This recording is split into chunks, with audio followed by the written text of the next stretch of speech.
Mandrega out, G Ramji in. Mandrega's replacement row erupts in Parliament. Opposition claims it as a disrespect to Gandhi. Government calls it an upgrade to fix loopholes. Is G Ramji a disrespect to Gandhi or reform overdue? Alright, well, the government's move to replace or significantly recast the Mahatma Gandhi National Rural Employment Guarantee Act under Viksit Bharat Guarantee for Rozgar and Ajivika Mission Grameen or G Ramji has ignited a sharp political and policy standoff. At the heart of this row is the government's preference for rebranding and renaming welfare frameworks pitted against the opposition's suspicion and critique of the intent and implications behind such changes. Hello and welcome. You're watching NewsX Explained with me, Vineet Malhotra. On your screens, you can see the protests outside the Parliament led by Congress MP Priyanka Gandhi Vadra raising slogans. India won't brook this insult to Gandhi ji and waving placards bearing pictures of the father of the nation. Priyanka Gandhi accused the government of being obsessed with the renaming schemes and said legislation of such significance should not be rushed based on somebody's whim, ambition and prejudice. She demanded that the bill be referred to a standing committee for detailed scrutiny, arguing that it seeks to dilute the existing demand-driven guarantee of employment by making it supply-driven. Let's listen in. क्योंकि इनको सनक है नाम बदलने हैं और नाम बदलने के लिए बहुत पैसे लगते हैं, बहुत पूंजी जाती है। ऐसे नहीं है कि नाम बदल दिया, सब विभागों के नाम बदलेंगे, सब जितने भी ऑफिस हैं, जितने भी और क्यों? Well, first let's understand what is Mandrega and what does the new G Ramji bill propose. Enacted in 2005 under the UPA government, Mandrega emerged as a landmark rights-based welfare legislation. It guaranteed 100 days of wage employment per rural household every year, made employment demand-driven and provided for unemployment allowance if work was not given within 15 days. Implemented through a Gram Panchayats, the scheme focused on unskilled manual labour and the creation of durable rural assets such as ponds, roads and soil conservation works.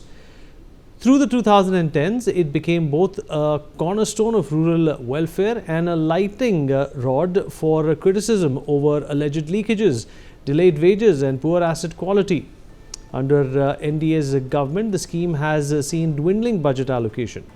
Demand-driven wage employment scheme budget for 24-25 saw an allocations of rupees 86,000 crores, while budget 2023 allocated 90,000 crores to Mandrega. Allocation in previous two budgets of 21 and 2020 was even higher. Mandrega was allocated 98,000 crores and 1.11 lakh crores respectively. The decrease in allocation over the years can be explained now. The G Ramji bill was proposed in the Parliament on December 15th. Let's listen in to the Union Minister Shivraj Singh Chauhan who introduced the bill. विकसित भारत के लिए विकसित गांव के निर्माण का bill है जिसमें 100 दिन जो रोजगार की गारंटी थी वो बढ़ा के 125 दिन कर दी गई है। हम रोजगार भी देंगे और 100 से बढ़ा के 125 दिन, लेकिन केवल रोजगार नहीं, जो महात्मा गांधी जी का सपना था स्वावलंबी गांव, वो स्वावलंबी, स्वयंपूर्ण, विकसित, गरीबी मुक्त और रोजगार युक्त गांव बनाने का ये बिल है। मैं निवेदन करता हूं कि इस पर चर्चा कराएं। And one of the most visible points in G Ramji bill is increase in guaranteed employment from 100 days to 125 days per financial year for rural households. Supporters of the bill say that the additional days for scheduled tribe households in forest areas or during droughts.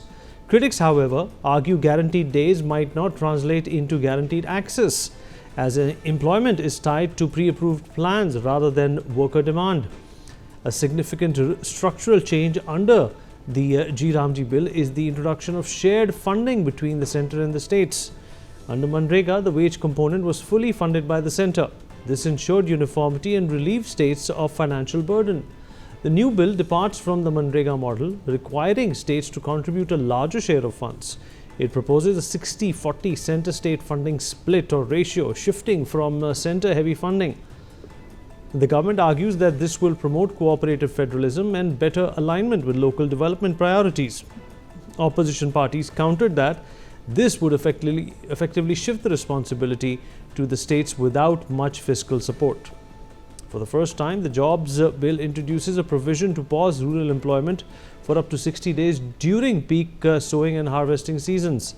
The stated objective is to ensure adequate availability of farm labor and address complaints from farmers about labor shortages during crucial agricultural periods. Mandrega was globally recognized for its demand-driven, rights-based design, allowing rural households to seek work when needed and claim compensation if employment was not provided. The GRAMJI bill marks a shift away from this principle. Under this new system, employment will be generated through pre-approved Viksit Gram Panchayat plans. So even though from the optics one might understand that this is a battle on why the names are changed, it is a wider debate of the basics of right versus guarantee. The contrast between the two models is stark. While Mandrega is a legal entitlement that treats employment as a right, the GRAMJI operates in mission mode, framing support as a policy intervention rather than an enforceable claim. The government frames this as a reform long due. BJP's skepticism of Mandrega has a long history, not only reflected in the budget cuts but also listen to what Prime Minister Modi said in Parliament on Mandrega in the past. MNREGA आपकी विफलताओं का जीता जागता स्मारक है। आजादी के 60 साल के बाद आपको लोगों को गड्ढे खोदने के लिए भेजना पड़ा। ये आपकी विफलताओं का स्मारक है और मैं गाजे बाजे के साथ इस स्मारक का ढोल पीटता रहूंगा। दुनिया को बताऊंगा कि ये गड्ढे तुम खोद रहे हो उन 60 साल के पापों का परिणाम है। Ultimately, the debate around GRAMJI and Mandrega reflects a broader discussion on how rural employment and livelihood should be secured in a changing economy. While the government frames the proposed shift as an attempt to modernize and make rural support more sustainable, the opposition sees value in preserving a legally guaranteed safety net. How these approaches are balanced in policy and practice will determine whether rural India continues to have both immediate employment security and pathways to long-term economic stability. Mandrega out, GRAMJI in. Mandrega's replacement row erupts in Parliament. Opposition claims it as a disrespect to Gandhi. Government calls it an upgrade to fix loopholes. Is GRAMJI a disrespect to Gandhi or reform overdue?